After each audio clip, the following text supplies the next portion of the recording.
بسم الله الرحمن الرحيم. عن عائشة رضي الله عنها قالت: قال رسول الله صلى الله عليه وسلم: الماهر بالقرآن مع السفرة الكرام البررة، والذي يقرأ القرآن ويتتعتع فيه وهو عليه شاق له أجران. بسم الله الرحمن الرحيم. أعزائنا المتابعين من مؤسسة الفاروق لتحفيظ القرآن الكريم وتلاوة كتاب الله، كان نازل لقاء مع مؤسسة الفاروق ومدير مؤسسة الفاروق فضيلة الشيخ معتز. أهلا وسهلا بحضرتك. اهلا وسهلا حضرتك اسامه، وكل عام وانتم بخير، وتشرفنا بحضرتك النهارده. واحنا برضه شرفنا حضرتك، ربنا يديك الصحه يا رب. فضيلة الشيخ معتز، بداية كلمنا عن الدورة المكثفة لتحفيظ القرآن الكريم والتي بدأت منذ شهور قليلة في الإجازة الصيفية. بعد الحمد لله والصلاة والسلام على سيدنا محمد صلى الله عليه وسلم. الدورة الصيفية المكثفة عبارة عن دورة قرآن في فترة الصيف. دي مدتها 3 أشهر، بتبدأ من 1/6 إلى 1/9. الدورة المكثفة الطالب بيحضر فيها من يوم السبت إلى الخميس، من الساعة 8 صباحا إلى الساعة 12 ظهرا، 4 ساعات، وأحيانا بتمتد لغاية الساعة 1 الظهر يعني. الطالب فيها بيكون في حفظ، بيكون في مراجعة. الهدف الأساسي من الدورة الصيفية المكثفة هو شغل وقت الطالب في فترة الصيف. احنا عارفين ان معظم الطلبة في فترة الصيف ممكن يكونوا في مرحلة الضياع، فراغ قاتل كمان.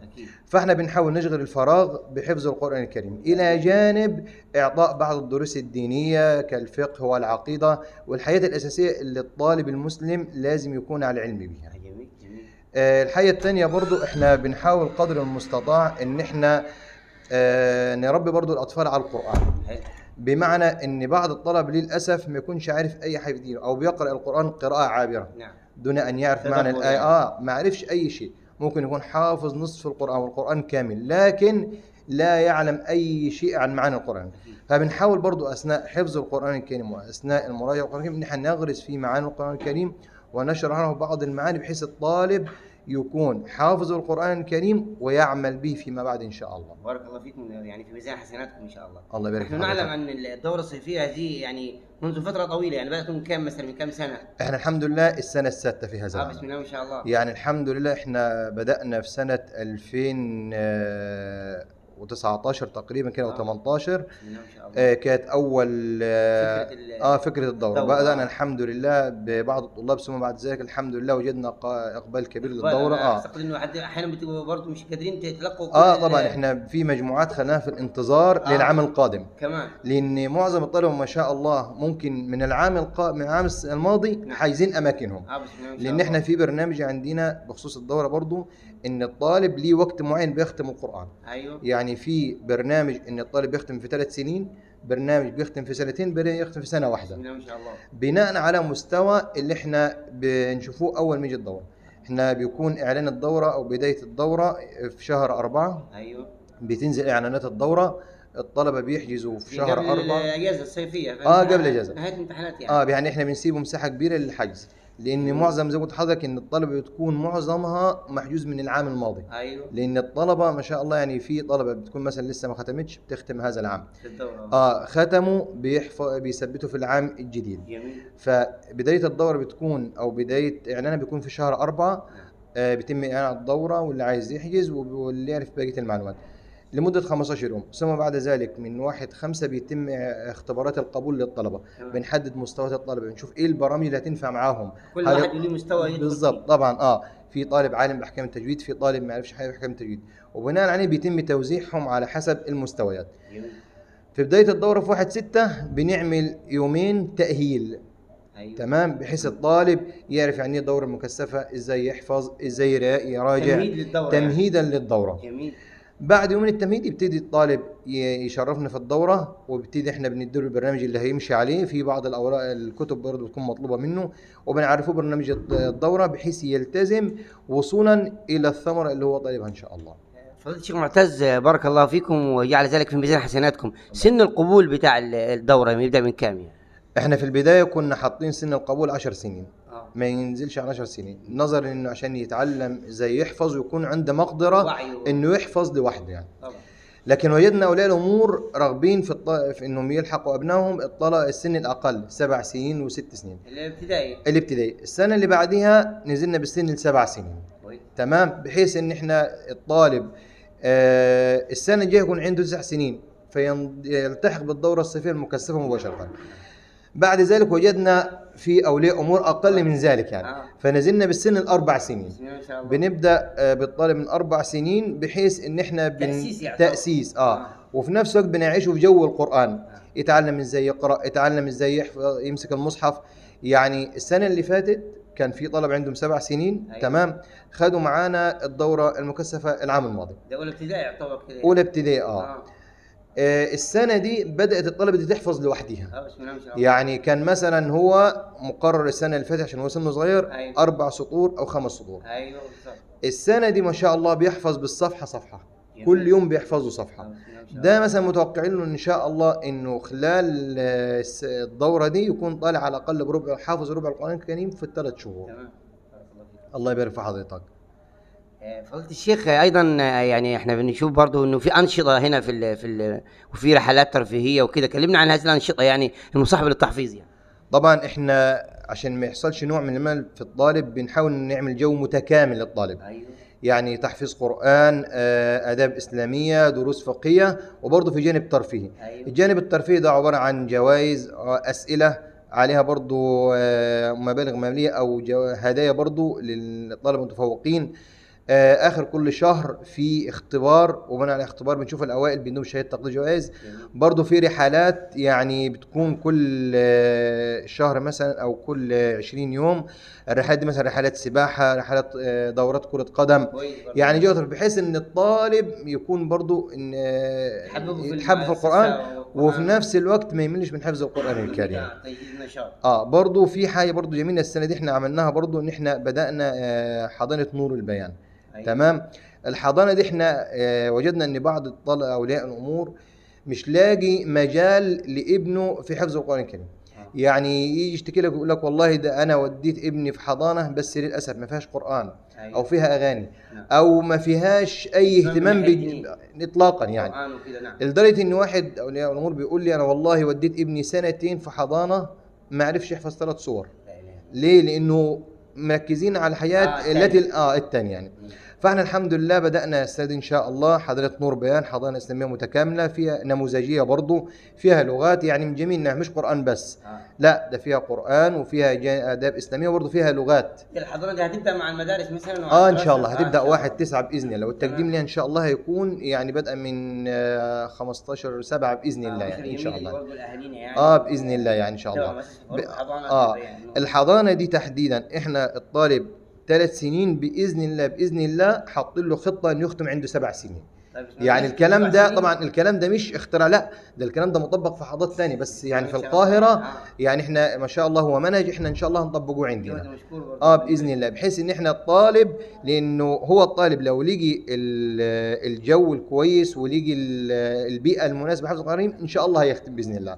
فاحنا الحمد لله يعني في طلبه ما شاء الله بعد الدوره مكملين معانا باذن الله بحفظ القرآن الكريم، بحيث ان شاء الله 7 سنين او 8 سنين يكون ختم القرآن باذن الله يعني. زي ما قلت لحضرتك احنا في برنامج ان الطالب يختم في سنه ويختم في سنتين ويختم في 3 سنين. عشان البرنامج ده يبقى يعني يتحقق احنا بنعمل خطه للطالب طول السنه. هو بياخد معانا ال3 شهور، يعني بيطلع بجرعه مكثفه جدا جدا من القرآن الكريم.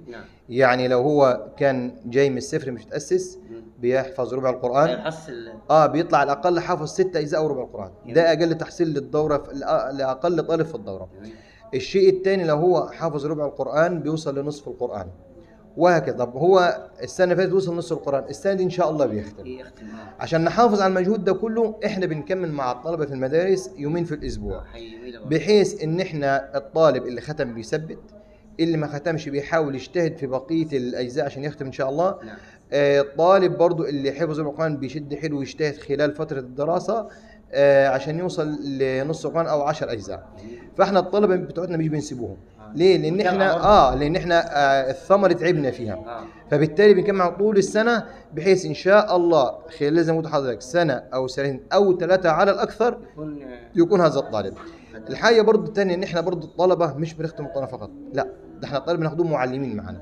يعني بعد حضرتك ان شاء الله هتشوف طالب معانا في سنة 6 ابتدائي ده محفظ معانا، اللي هو ختم القرآن ويحفظ احنا بنأهله ان هو يدرب بعد كده ويحفظ. ده ختم القرآن ادينا له سنة تأهيل كمعلم قرآن.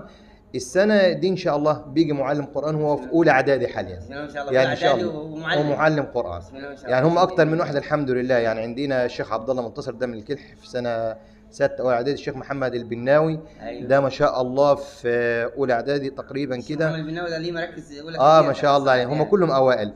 الشيخ احمد فوزي ده اولى ثانوي. الشيخ معاذ علاء ثابت ده برضه في اولى اعدادي تقريبا او ثانيه اعدادي. يعني ما شاء الله معانا مجموعه يعني الحمد لله. يعني دول تعبنا الحمد لله الجنايه. ثمره فالحمد لله احنا كل سنه يعني الى جانب الطلبه اللي احنا بنخرجوهم حافظين القران بنطلع دفعه معلمين القران الكريم. فضيلة الشيخ في نهاية لقائنا تقول لنا عنوان الأكاديمية عشان الناس برضو عايزة تعرف مكان الأكاديمية ده. المقر الرئيسي لأكاديمية الفاروق نجا حمادي، عند بجوار بنزين التعاون أعلى عصائر الزهور. تمام. ده المقر الرئيسي لأكاديمية الفاروق. بيكون شغالين من الساعة 7 صباحا لغاية 10 مساء. المقر الرئيسي. ده المقر الرئيسي إن شاء الله. القبول برضو فتيات وبنين وبنات. القبول لجميع الأعمار من 3 سنين إلى ما شاء الله. جميل، بارك الله فيك. الله يبارك في حضرتك وكل عام وأنتم بخير. هتضيف أي حاجة؟ ختاما يعني أتمنى من كل ولي أمر وكل ابن إنه ما يسيبش ابنه بعيد عن القرآن. أكيد. يعني مهما أنت حضرتك هتهتم بيه في اللغات، هتهتم بيه في الرياضيات والعلوم، ده شيء جميل، بس الأساس القرآن الكريم. أساسنا القرآن طبعا. يعني ابن حضرتك لو ما ختمش القرآن وهو في سنة 6 إعدادي لا يبقى كده في مشكلة. فدايما ما تسيبش ابنك بعيد عن القرآن وتفقده واسأل عليه، ولازم يجي وقت يختم فيه. متابعة الأسرة. لأن القرآن ده بداية العلوم. نعم. يعني في بعض أولياء أمور يعتقد إن هو لازم يختم القرآن الكريم تمام وبعد كده لا تمام، لا، القرآن ده بداية تعلم، في قراءات، في فقه، في أحاديث. طبعا. فهو لازم كل ولي أمر يشوف ابنه فين حاليا، وصل لربع القرآن وهيكمل، وصل القرآن وهيكمل، ختم القرآن الحمد لله وبيشد حيله في القراءات. لازم ابنك يختم القرآن مهما كان مستوى ابنك. ابنك 0 إن شاء الله عندنا هيكون كويس. 9 من 10 إحنا هنخلوه من 10. ما ختمش هيختم. لازم ابنك يختم القرآن، وكذلك بنتك برضو. يعني مش ابنك بس، لا، ابنك لازم يختم القرآن. ما ختمش كلكم مسؤول عن رعيته. بالظبط. فاحنا الحمد لله وفرنا البيئة المناسبة دي الحمد لله، وطول السنة و24 ساعة زي ما بيقول. يعني ما شاء الله يعني كمان في اقبال من نجي حمادي وقراها. يعني طبعا يعني من فين الطلبة؟ احنا الطلبة ما شاء الله من جميع المراكز، يعني السلمية، شرق النيل، غرب النيل ما شاء الله، يعني زليت، عدد كبير بسم الله يعني ما شاء الله جميع المراكز. احنا ناس الحمد لله جاي من ابو تشت. يعني والله احنا فوجئنا ان في ناس والله جاي من ابو تشت، قلنا لهم قال لا ده احنا والله يعني مشوار، يعني انا مشفق بس والله يعني فعلا جاي من ابو تشت يعني عشان يحصلوا العلم. يعني. احنا والله سمعنا عنكم ان انتم ما شاء الله الطلبه بيختم في سنه وسنتين، فاحنا جايين نختم القران الكريم عندكم في سنه او سنتين. في طلبه ما شاء الله جاي من الشعانيه. يعني ولي امر يعني من يعني ابعد حته في الشعانيه، يمكن قريه تقريبا اسمها يعني بعيده ابو حسين، قريه نائيه جدا مش في الشعانيه نفسها، وجاي يتكبد والله يعني يوميا.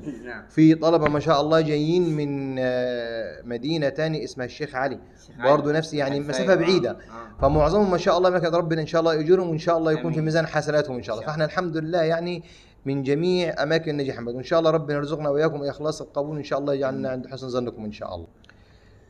في نهاية اللقاء أنا أحب أشكر يعني اللي كانوا سبب في هذه الدورة، ولولاهم ما كانت هذه الدورة. مجلس إدارة جامعة الخطاب وعلى رأسهم الحاج خالد البدراوي مدير الشؤون الاجتماعية بنجي حمادي، وجميع أعضاء مجلس الإدارة، الأستاذ عادل كمال، وجميع القائمين على جامعة عمر الخطاب. يعني برضو نشكر الأستاذ حسن وزيري صاحب حضانة العاصمة، الرجل يعني لم يبخل علينا بأي شيء، يعني فتح باب مصراعيه بكل إمكانات الحضانة من أجل إنجاح الدورة. برضو أشكر كل المحفظين والمحفظات اللي لولاهم ما كانت الدورة. يعني نقول لهم جزاكم الله خيرا، احنا زي يعني لن نستطيع أن نوفي حقهم، ولكن نقول جزاكم الله خيرا. يعني برضو أشكر أولياء الأمور، يعني أولياء الأمور صبروا معنا جدا جدا في التعب والحضور والمتابعة، وفي بعض أولياء الأمور بيأتي من مسافات بعيدة بابنه يعني، فبرضو نشكرهم. وبرضو أشكر كل الطلبة اللي وثقوا فينا وبذلوا معنا جهدا يعني، ونقول لهم إن شاء الله ربنا يكون أهل القرآن، ونشكرهم جميعا، وإن شاء الله ربنا يكون أهل القرآن، وإن شاء الله بإذن الله في يوم تكونوا معنا محفظين ومعلمين للقرآن الكريم بإذن الله. وبارك الله فيك، ونشكر حضرتك على هذا التشريف. يعني انت دايما معودنا ان انت في كل لقاء تكون معانا باذن الله، وان شاء الله نلتقي في لقاءات اخرى قرانيه باذن الله ان شاء الله يعني.